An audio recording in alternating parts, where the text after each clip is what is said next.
Hey everybody, TJ with UnTamed Life and UnTamed CBD. I'm sure you've noticed we're doing a lot of programming lately. And some of our programming, if you see it on our website, you'll see the different program we do, from UnTamed working out to nutrition to longevity to obviously CBD stuff. But one of the programming segments we're going to do, or shows I guess you could call it, is called UnTamed Thoughts. And what UnTamed Thoughts is going to be about is, in a general sense, just kind of addressing an overall attitude of life, how you approach life and what kind of attitude you have, and how to maybe overcome some of the struggles you may have mentally and emotionally. And what we want to do is kind of base these thoughts not, around basically some of the things that we've learned through life, but also other people that we've talked to, and maybe we'll have other guests come on and talk about their stories and how they've overcome things. So, you're probably wondering, what have we gone through in our lives, Crystal and I, to be maybe giving out this kind of advice or guidance to other people? Well, Crystal will tell her story in the future, and she's had quite a story too. But what I'd like to do in this segment is kind of just give you a little bit of a quick history of me, of TJ Shaborn, and just give you a kind of a summary of what my life was and some of the things I've gone through and the things I've learned through my life. So I was born in Kiel, Wisconsin, 1968. My parents they owned a jewelry store. At that time it was a third generation jewelry store. And they were fairly successful in the jewelry business. I was an only child. I did have two other brothers that were born after me, but there were issues during the pregnancy, so they didn't make it through.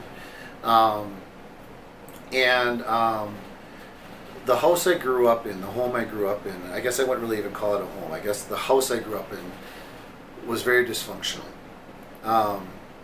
There was a tremendous amount of abuse, physically and emotionally, not only to myself, but to my mom, obviously by the hands of my father. When I was young, I can have vivid memories of physical abuse when I was a young child already. And it wasn't just like today, where you can't even spank your kid. This wasn't just a general spanking. These were, hitting, bats. I can remember metal rods, and they weren't the type of thing that was just one quick smack and then it was over. Sometimes the beatings would last half hour to an hour. So it was very traumatic as a child, because you grew up, there's nothing worse than having fear, and some fear, it seems like we self-induce because we worry about stuff that we have no reason to worry about, because nothing's either happened to cause us to be fearful, or there's nothing that's going to happen to cause us fearful. It's just for some reason we get afraid of things. But this kind of fear, where you're living in fear because of someone else and what they could do to you at any given moment with absolutely no forewarning, that sucks. And especially as a child, when you're developing, into hopefully being a successful and stable adult, growing up in that kind of fear does a lot of damage to your psyche. So I never got a really good start in life because I was constantly fearful of what was going to happen. My family was well aware of what was going on with the abuse. I'm talking my family, my outside family, like my uncle and my aunts and stuff like that. But it was something that was just never talked about. So it was one of those things that I had to endure, and just kind of, you sucked it up and you went through it, and it just got to the point where it just became part of your life. You never completely accept it. You're always, especially when you're little like that, you're full of fear, because getting hit alongside the head with a baseball bat hurts. Especially when it happens multiple times, or there were issues. There were times where the beatings were bad. I'm not going to go into complete details here because that's not what this is about. But the beatings were very severe, to the point that if these had taken place in today's society, there would have been definite prison time. Um, so as I got older and I could defend myself, because I got into weightlifting when I was about 13, 14 years old, somewhere in there.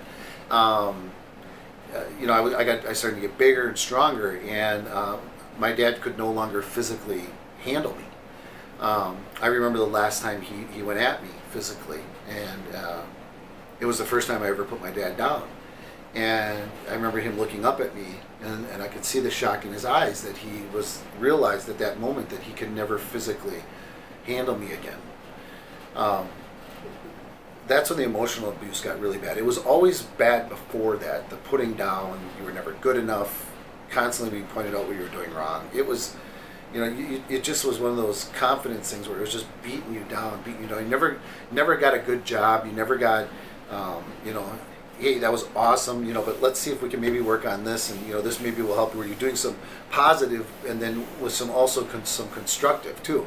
It was never like that. It was always very negative, very trying to constantly just put you down, and ridicule you in the same sense, But when the physical abuse stopped because he couldn't handle me anymore, that's when the emotional abuse got to be very severe.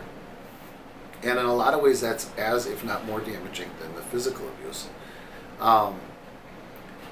So I left home fairly young. I was still, a teenager, and I never went back. And I struggled through my life. I struggled for a long time through my life. I made a lot of very bad mistakes. I had Crystal, the wonderful, beautiful woman you see in my life here in the store. We've been together almost 15 years now. But she is my third wife. I got married right out of high school to a girl, and a good girl, Pam. And I mistreated her. I carried all of the things I learned from my childhood, both physically and emotionally, into that marriage, and that's exactly how I acted. That's all I knew. That to me was the way you reacted to any situation. That is how you treated people. That's how you were a man, in my eyes. Obviously, it was blatantly wrong, but and I have apologized and spoken to Pam about this many times since, and to this day we're still now friends. I mean, we see each other, we wave, we talk, we say hi on Facebook, things like that. She's got a very good life, and I'm extremely happy to see her happy and content in her life, because she deserved it. A few years after that, I got married again to another girl who's the mother of my son Jake, who you see at the store here, the wonderful young man that helps everybody out and that everybody likes so much. That marriage was doomed from the start. We both were extremely unhealthy, mentally, very unstable, very selfish, very self-contained. It was that marriage was doomed from the start, and it as quickly as it happened, it ended just as quick. It was a very unhealthy marriage. So, but I did get my great son out of it, and so I never looked at it as any kind of a bad thing in my life. If anything, all of these instances through my life, I started to grow, and I started to learn, and I started to realize. When my son was born, and I very quickly became a single parent, part of me grew up very quick. The responsibility part of me grew up very fast, and I realized I had this beautiful child that I needed to now take care of and be responsible for. So I really started to buck up, so to speak, and just start to be a man in that way. But I still never developed the other side of my personality, where I needed to have a relationship with a woman. I always treated my son with utmost respect and loving and caring, and he was always first in my life, and he was my everything. Which was amazing that I was able to disregard what I was taught from my dad on how to be a father, and it's like I almost went way far the other way, and treating my son just like he deserved to be treated, which was the absolute best. But I still could never do that when it came to a relationship with a woman. Now, when I met Crystal, it was in the beginning of our marriage and our relationship and marriage, the first third for sure, so the first 3-4 years, it was a struggle. I was not a good person. I made a lot of mistakes. I mistreated her in a lot of ways, never physically, but just emotionally. And because I never learned how to accept and trust love, unconditional love. As soon as anyone got close to me, I pushed them away. Because I knew that if I opened myself up, I could get hurt real easily then. So as soon as we got closer, I would automatically do stuff to screw it up because I didn't want to get hurt. I always felt if I do it first, then I won't get hurt. It was a complete protection mechanism that I developed through my childhood, because I always knew that even if my dad had a good day and he was treating me decent, that later that day or the next day or in a moment's notice, that could flip and he would just lose it and I would be getting my butt kicked. So I never trusted the moment. I never trusted that this is stable, this is good, this is a good thing. I always had my, I was always looking behind me waiting for that thunk of surprise. And with Crystal it never happened. She was loyal, loving, honest, everything you could ever want and more from a relationship. And what was amazing is she didn't give up on me. Even when I was being a complete, excuse my language, shithead, she never gave up on me. She was always just there and helping me through and being understanding.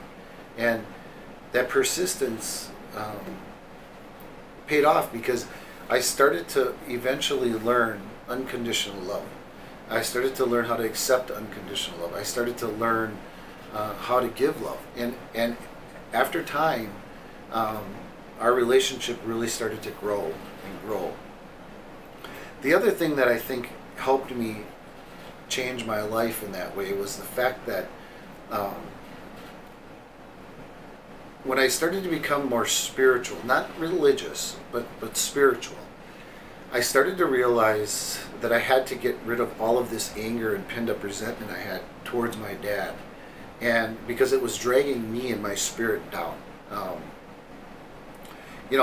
I believe in that if the energy you put out is the energy you get back. So if I am living with this low energy because of all this anger and resentment I have, my life is only going to match that spot.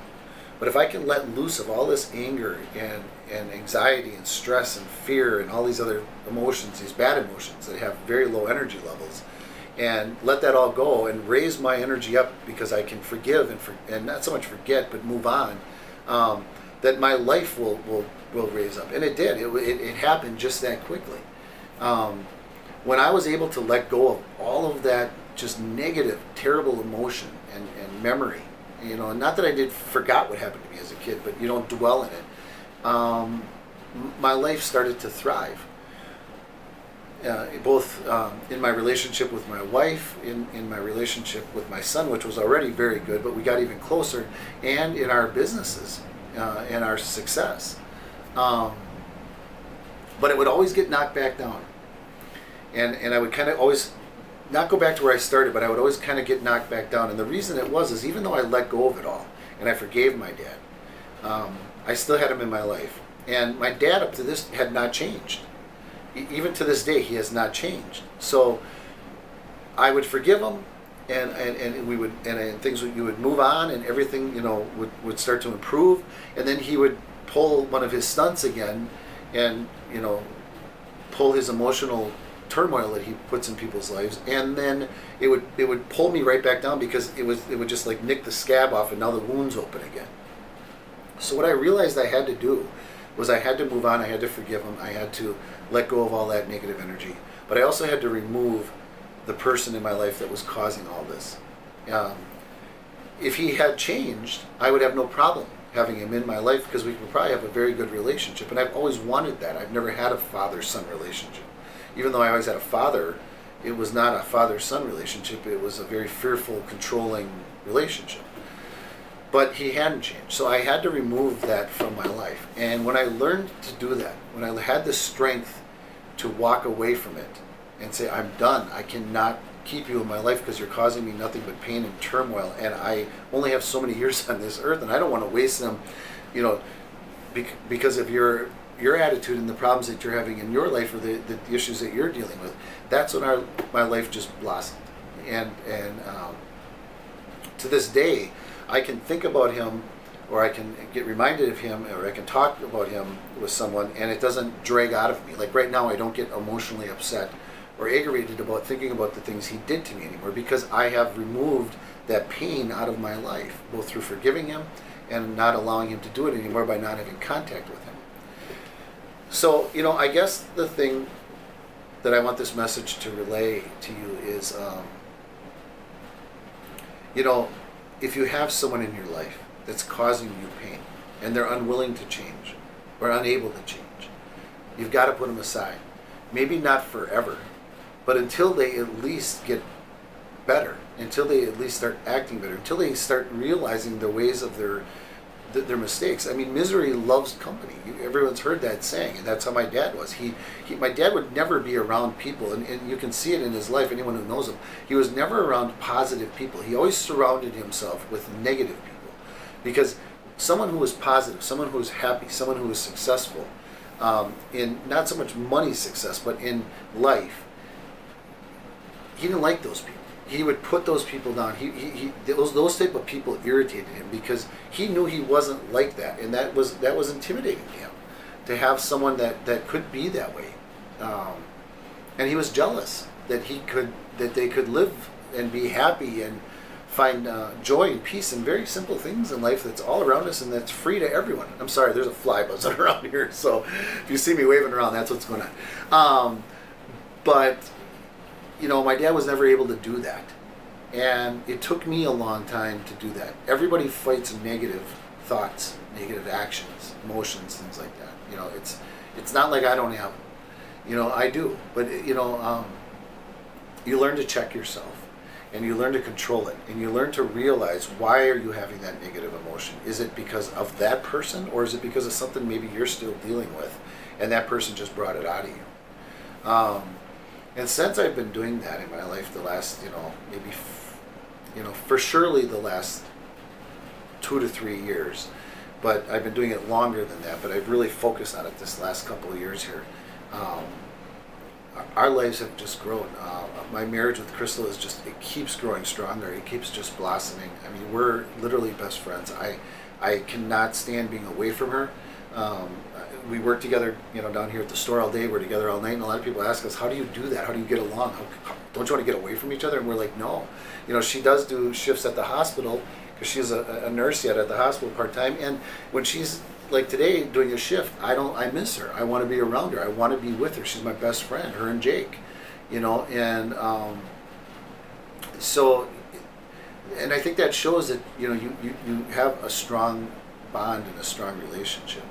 And I thank her for the understanding and the patience she's had with me up to this point, because what's sad about it, you know, is that I look back and I wish I could have those 20 plus years back from my teenage years to the last few years, because I really just think I could have had such